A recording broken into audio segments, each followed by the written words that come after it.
Welcome to the Real News Network. I'm Greg Wilpert in Baltimore. It looks like the Colombian peace agreement, which was signed 2.5 years ago between the government and the Revolutionary Armed Forces of Colombia, also known as the FARC, is on the verge of collapsing. On Thursday, two of the FARC's top leaders, known as Iván Márquez and Jesús Santrich, released a YouTube video in which Márquez explained that they are returning to the Colombian jungle to relaunch their guerrilla struggle against the government. Here's what Márquez had to say. Anunciamos al mundo. We announced to the world that the second Marquetalia has begun under the protection of the universal right that assists all the peoples of the world to rise in arms against oppression. This is the continuation of the rebel fight in answer to the betrayal of the state of the Havana Peace Accords. When we signed the Agreement of Havana, we did it with the conviction that it was possible to change the lives of the humble and the dispossessed.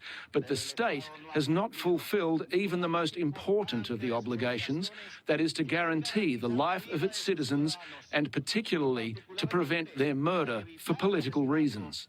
Colombia's president, Iván Duque, responded quickly, calling to the two FARC leaders narco-terrorists and accusing them of, quote, hiding behind false ideological clothing to sustain their criminal structures. The FARC's top leader, known as Timochenko, however, rejected his former colleague's appeal, saying that he would continue to respect the 2016 peace agreement. Former FARC fighters, human rights groups, and social movements have long criticized the government of Iván Duque for failing to fulfill its side of the peace agreement. Since the accords were signed, over 150 former FARC fighters and over 400 social leaders have been assassinated in Colombia. The agreement covered a wide range of issues such as land restitution, demilitarization and reincorporation, a transitional justice plan, and political participation. In 2017, then-President Juan Manuel Santos received a Nobel Peace Prize for signing the agreement. However, current President Iván Duque, who is a protege of far-right former President Álvaro Uribe, never really accepted the agreement. Joining me now to discuss the FARC commander's abandonment of the peace agreement is Manuel Rozental. He is a Colombian activist, physician, and practicing surgeon, and has more than 40 years of involvement in grassroots political organizing in Colombia. Thanks for joining us again, Manuel. Thank you, Greg. So the civil war in Colombia lasted over 50 years and cost over 200,000 lives in Colombia. Now, the 2016 peace agreement with the FARC was far from perfect, but it generally was recognized as an important step towards peace in Colombia. Now, what do you think this latest announcement from Iván Márquez means for Colombia? Well, it is devastating news. It is first and foremost, it is what the government wants. This government wanted war, and it wanted a declaration of war as a pretext to deepen war. The war never really stopped in Colombia, but there was a peace agreement between FARC and the government that could have opened space for the development of peace eventually. It wasn't peace. But this announcement, first and foremost, from our perspective, allows the government or gives the government the pretext to launch a war throughout the country. And as you pointed out in your introduction, it immediately labeled the former FARC commanders, current FARC dissidents, labeled them as narco-terrorists. So that's part of their strategy. If they are narco-terrorists, they're legitimate targets. And President Duque announced that he would launch a war throughout the Colombian throughout the Colombian country against these narco-terrorists. So it really means the war against the people for natural resources and for the accumulation of capital, which is the very reason for the war, is being launched again after this announcement as a pretext. Now, you're saying that Iván Duque, President Duque, wants this war. But why do you think that they want the civil war to continue? I mean, do they really believe that they can win it now after 50 years of continuous fighting? I mean, what has changed? What makes them believe that this will that they will finally be able to defeat the guerrilla movement? Well, I think the rhetoric is that they want to defeat them. I think, in fact, what they really want is the war itself. Whether they defeat them or capture them or not doesn't really matter as much. And this is the geopolitics and the economics of war. As we're seeing in the Middle East with Syria, and as we saw with the war in Colombia or with the ongoing war in Mexico, war itself is the price. War allows to eliminate and dispossess population from territories where there's wealth and interest of corporate extractivism. War allows the destruction of competitive capital and concentrates resources. And then war as well allows the access to scarce resources or resources made scarce by capital. So war itself is an investment and it produces a huge amount of profit. So the war is needed. Our feeling and our reading of the situation from the ground is it's the installment of war that matters. The war against narco-trafficking, the war against the FARC dissidents. A permanent state of war is needed for capital accumulation, and Colombia has never stopped war, and it is deepening it now. Now, you're saying now the demise of the peace agreement was a long time in the making. I mean, already from the start, it was troubled 2.5 years ago, and it basically fell apart gradually. Give us an idea as to what were the parts that were least fulfilled and what you think motivated the dissident FARC faction to take up arms again. Now, the first thing I'll say is former President Santos and even President Duque and many people in Colombia state that this is a marginal group and that it will not affect the peace agreement, that one can still carry out with the peace agreement under current circumstances. We think it will not happen if this war is launched, which we're trying to stop. But we'll talk about that, I hope, later. The main thing here is what you asked me. What happened? Nothing was fulfilled from the peace agreement.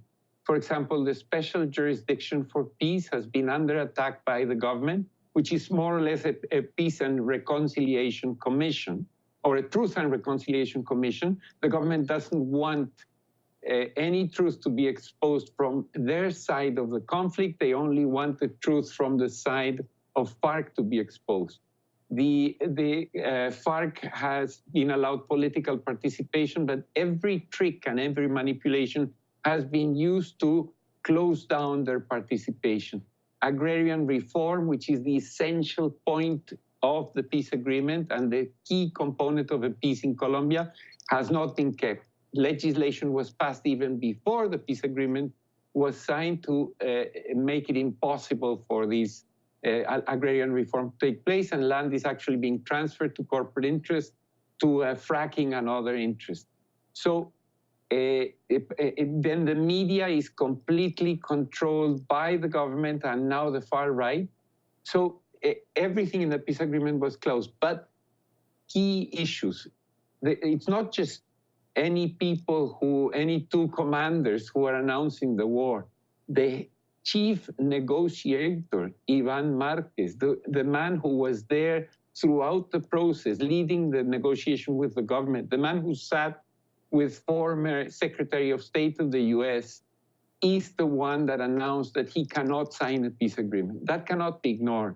But it's also Santrich, who was next to him, another negotiator who was accused of being a drug trafficker without any proof, and he was going to be extradited to the United States, except that the Supreme Court of Justice in Colombia demonstrated that no proof had been given of his crime. So the persecution against FARC, the assassination of 150 FARC members, and the recent assassination at the hands of an army battalion of a former FARC now peasant, not only assassinated but tortured in a most brutal way, and then the denial by the Minister of Defense that it has happened, and the assassination of more than 600 leaders of social movements in the country, it proved that there is no intention from the government to keep this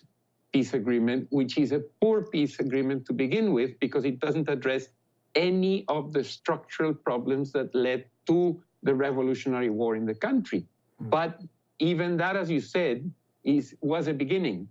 But when in every corner of Colombia, as we discussed before, leaders of social movements and processes are being threatened and murdered, what peace agreement, what peace can be achieved? So that's the situation the way we see it now. That's why they couldn't trust anymore the government, and then they divided themselves. A part of FARC remains in government and is still in place, even accusing those that launched this announcement as betraying the process and betraying FARC.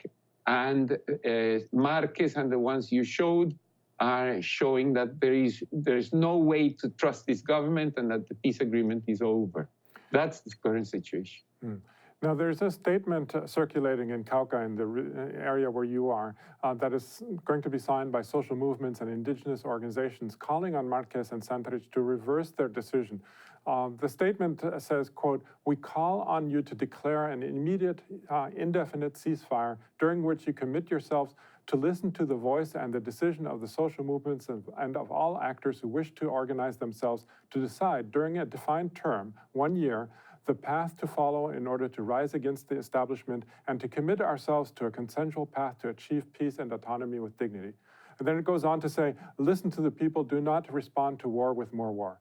So I'm wondering, who is probably signing the statement and why are they signing it?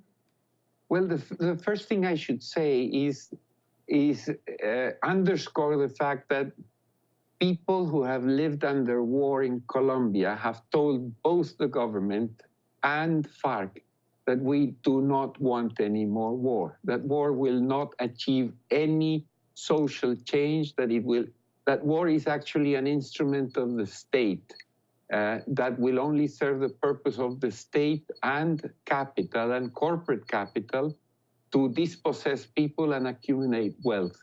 So war will not solve any problem. But war belongs to capital and it belongs to the state in the long history of Colombia and in the most recent history of Colombia. The peace agreement was actually a demand by people affected by war. People wanted peace in order to mobilize, people wanted a peace agreement, an accord, a ceasefire, in order to mobilize, to construct peace from below. So the agreement is not peace. The agreement was an opening of space to actually counter the concentration of wealth, resources, and power in the hands of the few wealthy in Colombia and of transnational corporate interests. That's what peace was for.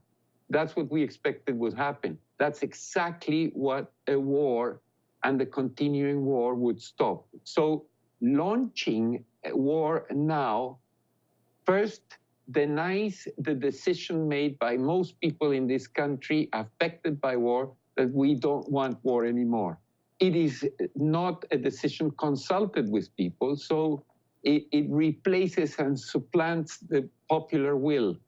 And then it allows the government the pretext to attack social movements and organizations. If it has killed more than 600 leaders of social movements throughout the country with the peace agreement in place throughout the country, imagine what it will do now that it has the pretext to attack everybody. So this is what's behind this. So what happens is it's a sentiment that people have expressed to FARC, to those launching this decision, and to the government that without violence, this establishment will not remain and cannot achieve its interests, and that stopping violence will allow people to express themselves and construct something else. So although those signing this statement understand the right expressed by these former FARC or FARC commanders to defend themselves and to rearm themselves, it's understandable. It is a mistake in every way. They are playing into the government and the establishment's interests, and the war launched will be and is a war against the people, not for the people. Just to quote a number that appears in that statement, 7 out of every 10 people that died during the 50-year-long conflict were civilians not involved in war. So this is a war against the people from the state, with the pretext of it being a war against the revolutionary faction. So this is why that statement asks for a period of time where people can organize themselves without a war, a period of time where actually FARC and those FARC commanders who have been forced to go into hiding and go into protecting their own lives, to actually articulate themselves with the social movements who want to find a way out of war in a peaceful way, not playing to the government. That's the situation. Okay. Well, we're going to leave it there for now. I was speaking to Manuel Rozental, activist and founder of Pueblos en Camino. We, of course, continue to follow this. Thanks again, Manuel, for having joined us today.